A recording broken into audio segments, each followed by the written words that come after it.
Where do things stand? What's going on? Well, what Rockstar Games puts into all of their titles is a desire for creative perfection, which is why it takes a long time and why it's complex and, of course, nervous-making. We don't claim success till it occurs. You're right, Grand Theft Auto 5 has been the standard bearer, not just for our company, but for the industry over 3 generations. It's now sold in over 210 million units, which is extraordinary. Grand Theft Auto 6, what can I say? There's enormous anticipation both inside our company and in the marketplace as a whole. We couldn't be more excited. We've been using digital tools since the very beginning. So I would say the interactive entertainment business is an innovator within what people call AI now.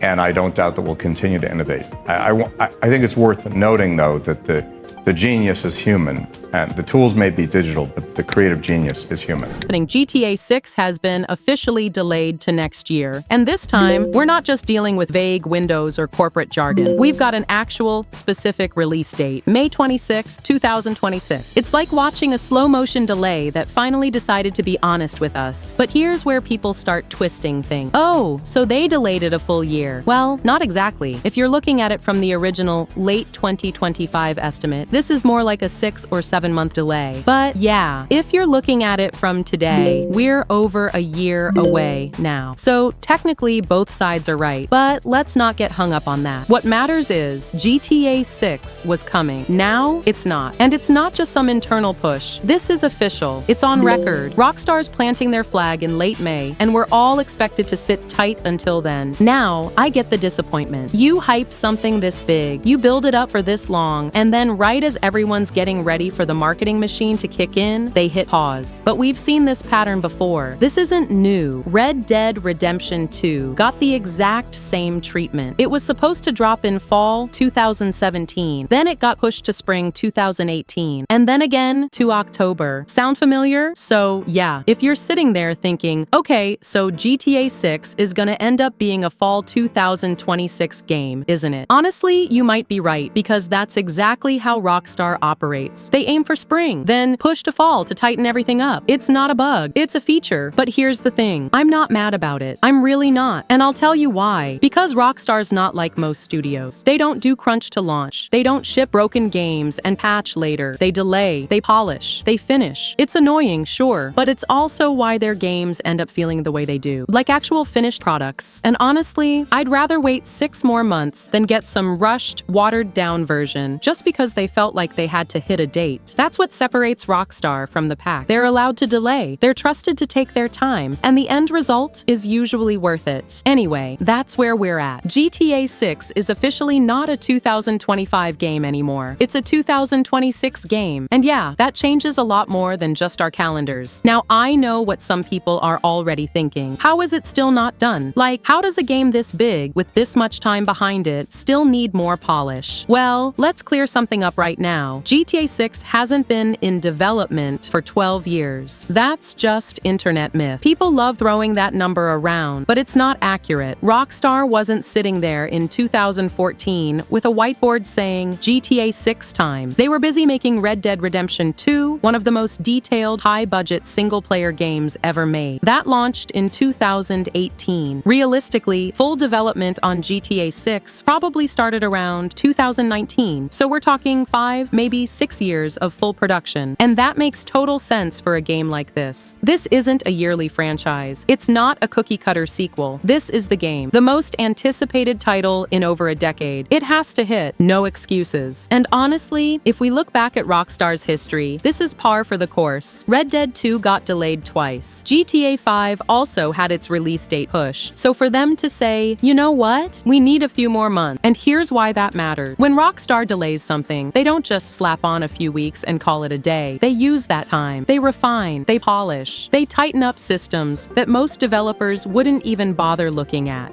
We're doing what we've been doing since the very beginning, which is trying to be the most creative, the most innovative, and the most efficient company in the entertainment industry. And what really speaks to is our teams are really committed to that, not just the words, but the actions. And the results speak for themselves, which is we have the highest hit ratio in the business. Now, I say that today, we have to keep delivering that every day, and tomorrow's another day.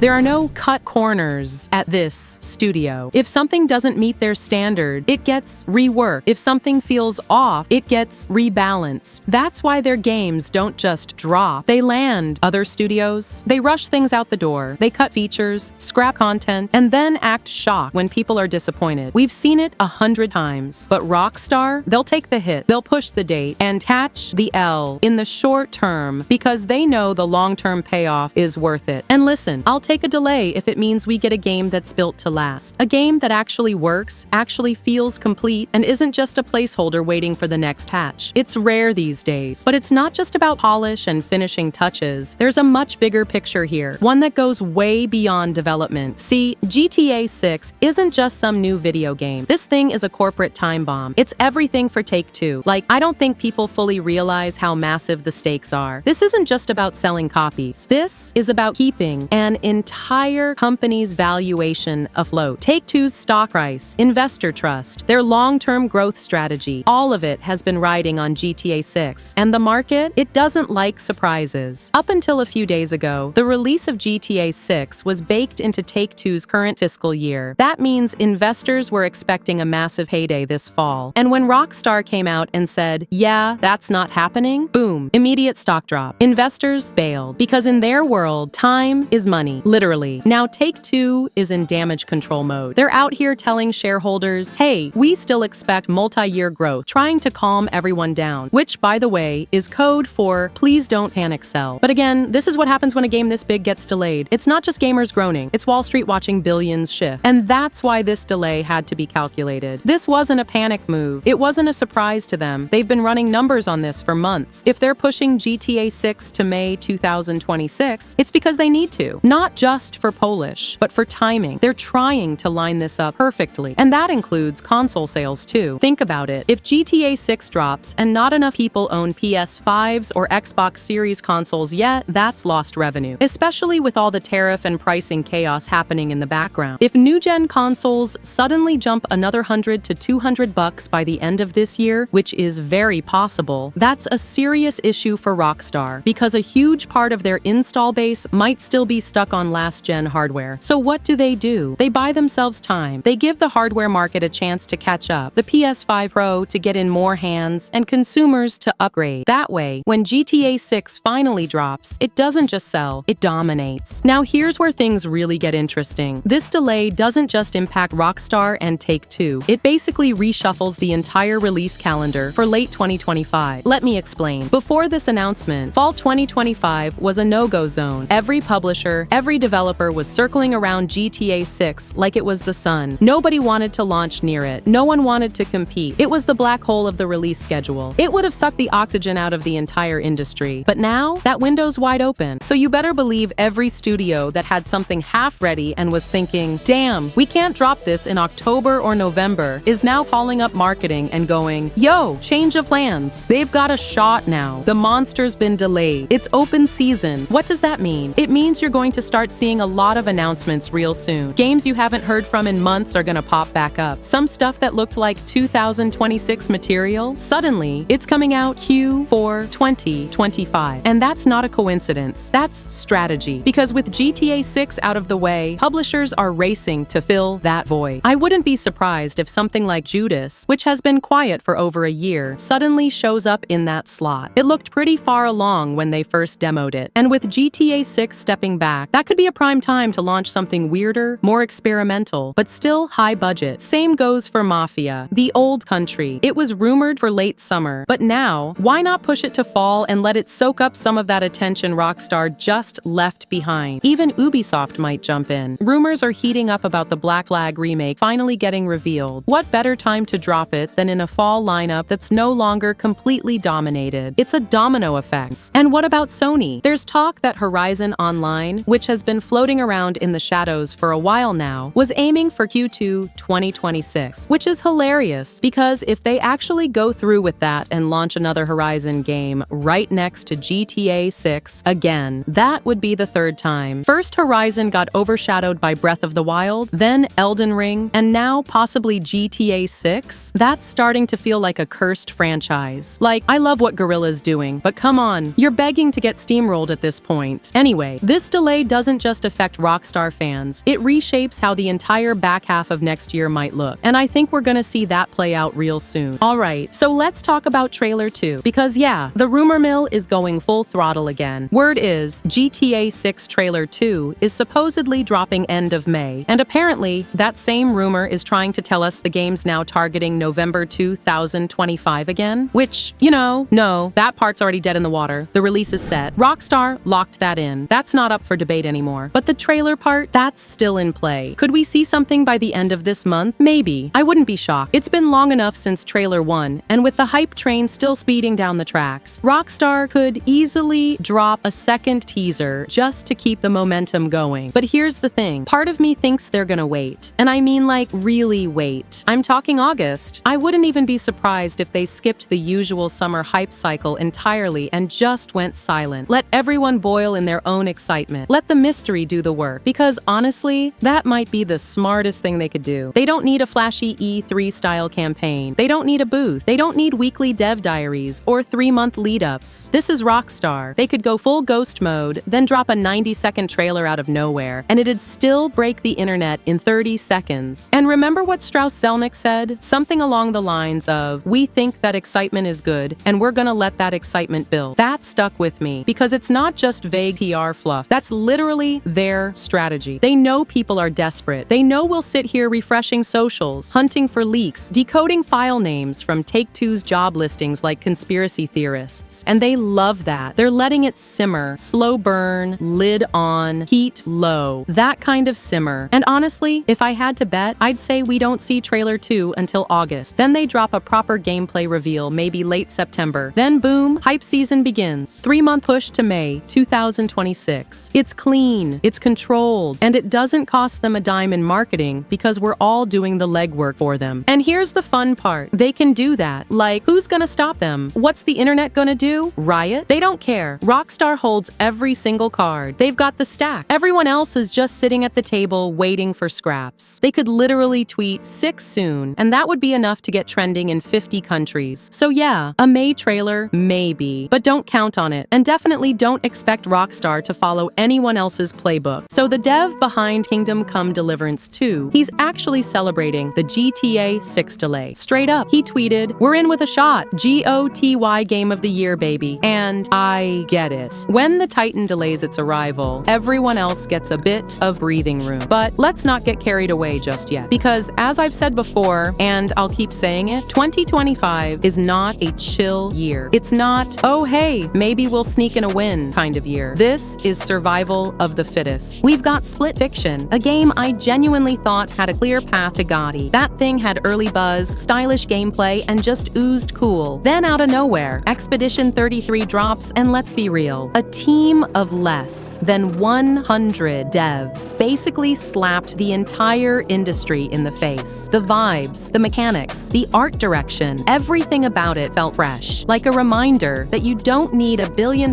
budget to create something amazing. Then there's Death Stranding 2. Look, you may love Kojima or not get his style at all, but one thing's certain, the man swings for the fences every time. This is the guy who turned mail delivery into an emotional odyssey. DS2 already feels like it's gonna be a cinematic, weird, beautiful fever dream. And yeah, it's probably gonna win some awards just by existing. Let's not forget Ghost of Yotei either. That's Sucker Punch coming back to do what they do best. Make samurai games that make you feel cool as hell. I don't care if it's spiritual successor, sequel, whatever. And look, I'm not dismissing KCD2. Far from it. That game looks legit. The passion, the detail, the historical immersion, all of it screams quality. They're taking risks. And honestly, it deserves to be in the GOTY talks. But again, this year, it's not a fair fight. It's a gladiator pit. But here's where I land on all this. I'm genuinely happy GTA 6 got delayed. Yeah, I said it. Because behind all the YouTube rage bait and fake panic, the truth is, I'm drowning in games. My backlog is stacked like a Jenga tower on the verge of collapse. I still haven't finished Stellar Blade. Space Marine 2, still in the wrapper. And I know Ghost of Yotei is just around the corner, so I have to clear my schedule before that drops. Oh, and Final Fantasy VII Rebirth, still untouched. I'm actually ashamed to admit that one. It's just sitting there, judging me every time I boot up the PlayStation. And now we've got these rumors flying around about an Assassin's Creed 4 Black Flag remake dropping next. Like, come Come on, man, who's got the time? So yeah, 2025 is already packed tighter than my digital library. Delaying GTA 6? That's not a tragedy, that's a mercy. It gives me time to breathe, to actually play and finish the masterpieces that are already here, or just about to land. And who knows, maybe this gap gives KCD2 a real shot to shine. Stranger things have happened, but let's be honest with ourselves. The only real question left is GTA 6 even real? Alright, buckle up. I told you this was coming. We are officially in the extraction shooter era. Whether we like it or not, it's happening. And I mean, you could already feel it. Studios sniffing around the same formula. Big streamers hyping it like it's the second coming of Battle Royale.